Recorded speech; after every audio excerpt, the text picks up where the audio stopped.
I know Amorim said to your question that this time last year United would have lost that game and they lost it by more goals. And I must admit, that for me looked like a good point. It looked like a decent performance. They fought back to get a decent point against a Forest side that seemed to find their feet again after that little brief interlude with Ange Postecoglou. So where are United at right now? Was it a good result or was it a 2 points dropped?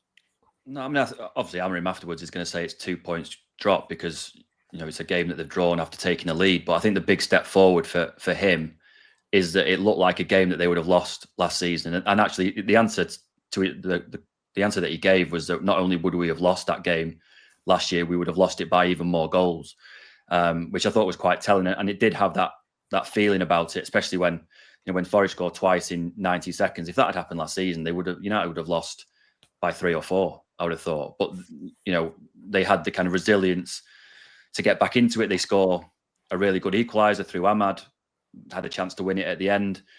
So while Amorim kind of has to sit there and say that he's disappointed in dropping 2 points, I think once he was on the team bus going home, he would have felt that's probably a good point, a point gained. It keeps the unbeaten run going. It's now 4 games unbeaten. They've got that trip to Spurs at the weekend, a game that they will feel like they can win, particularly because Spurs aren't playing well at home. And it just keeps the momentum up. He's not talking about another defeat. I think it does though show where United are at under him. There has been progress the last couple of weeks, but United are still capable of chucking in those periods of games where they look quite rattled, and they were rattled early in the second half at Forest. The City ground was up. Dyche was getting the fans behind, and the supporters were into it, which is is tough when you're an away side.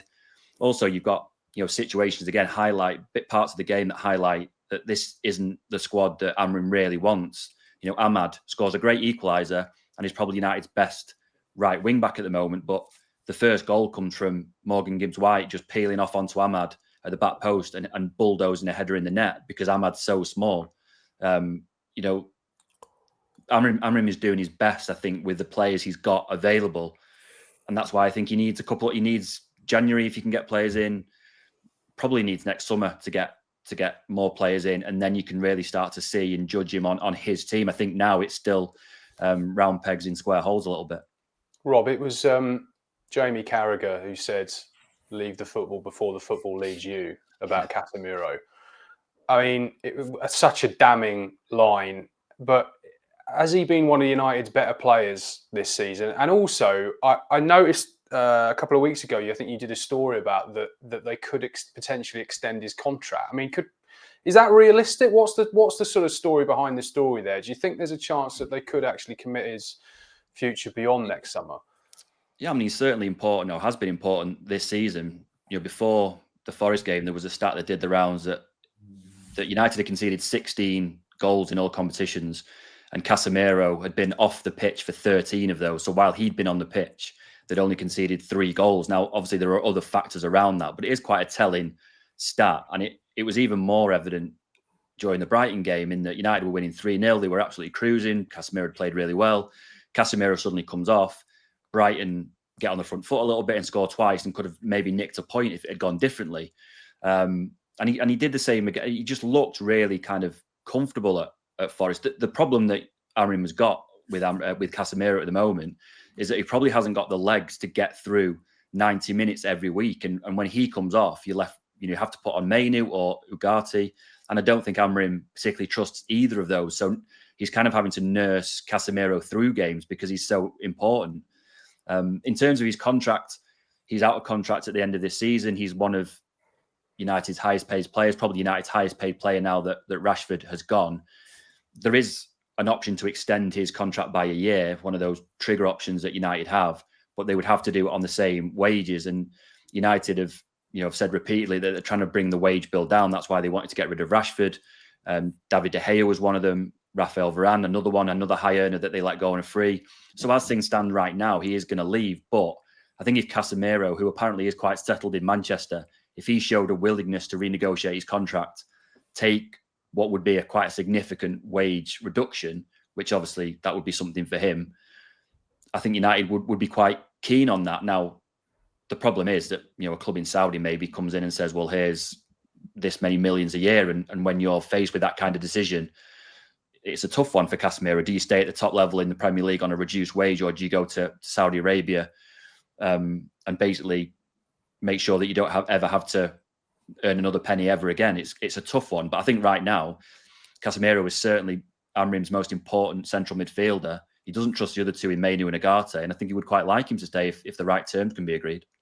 I think the point you make there, Rob, is right. He has been United's most consistent midfielder. He's the only one who can play that role with any kind of reliability. But and obviously when he gets taken off, you see the massive drop off, don't you? You see Agate coming on Mainu, and then it's almost like all hands on deck trying to survive for the last 20 minutes. So he's important, but he's 34 in February. There's no way. I don't think he's staying at Man United because why commit to another year to a player who is 34, whose time at the club has been pretty much ever since he arrived? He's too old, So why would you then almost like take a backward step? I mean, I was speaking to somebody recently, and their view was that they can get £1 million a week off the wage bill next summer by letting Casemiro go, letting Maguire go, and Rashford and Sancho will be at the club, they hope, as well. So that's a lot of money to spend on a new player coming in, or a couple of players coming in terms of wages. So I think it's clever management by United, isn't it? If they kind of hang the carrot out there for people like Casemiro, for Maguire, that, if you keep doing well, guys, there'll be a new contract at the end of the season.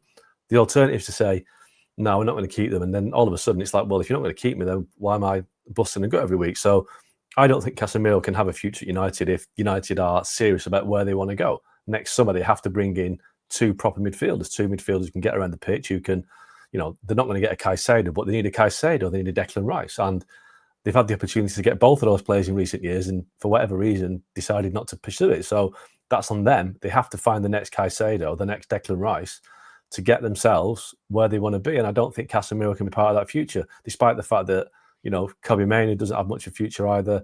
If they can get rid of Agate, they will. But sometimes you have to move people on. I think Casemiro gets to the summer and I think it'll be farewell. I think the issue though in midfield is if you're getting rid of Casemiro, and I take your point.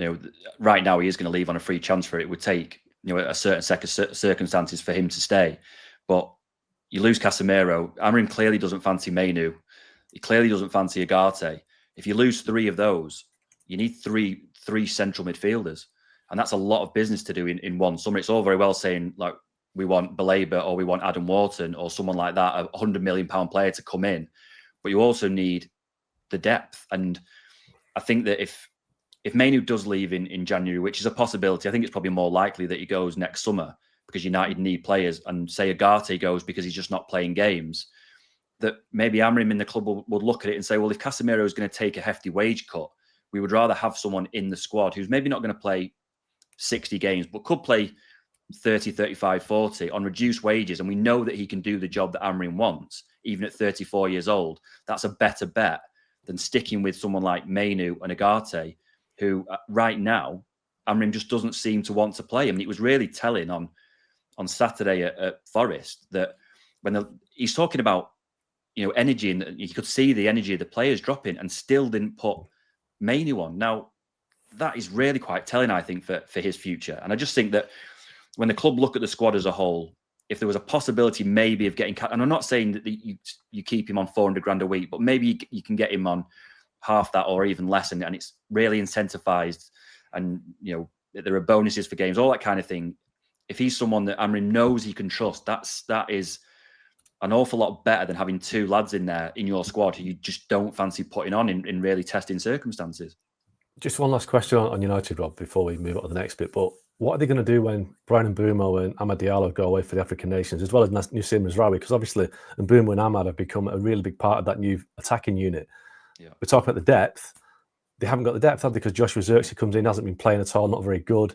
Where do they go without Amad and without Mbeumo? Yeah, I mean, it's a good question, and he was actually asked that in the press conference on Friday before the Forest game, and you could see the kind of like the colour sort of drain from Amorim's face when he kind of considered it. He was like, "Please, let me solve one problem, and then I'll deal with the next problem." But you can tell that he's already thinking about it. I think he knows that it's going to be really, really tough. I mean, Brian Mbeumo has probably been United's best player this season. Amad in his strongest team would play every week. Mazraoui hasn't been fit, but I think would play most weeks if he was available. Losing those three players is going to be catastrophic really for Man United, because as you say, they just haven't got the players to come in to do those jobs. I think that Amorim will hope that by then maybe the team is a little bit more stable, that the results have stabilised a little bit, and you can maybe get away with bringing other players in. but the drop off from losing Mbeumo and Ahmad in particular will really hit Man United, and it's possible that they are going to. And I said on the last pod that they're going to have bad results anyway, regardless of the players that are in the team. But if you take two of your best players out in a really stressful period of the fixture list in December, where there are games coming thick and fast, I think it's going to be really tough for Man United.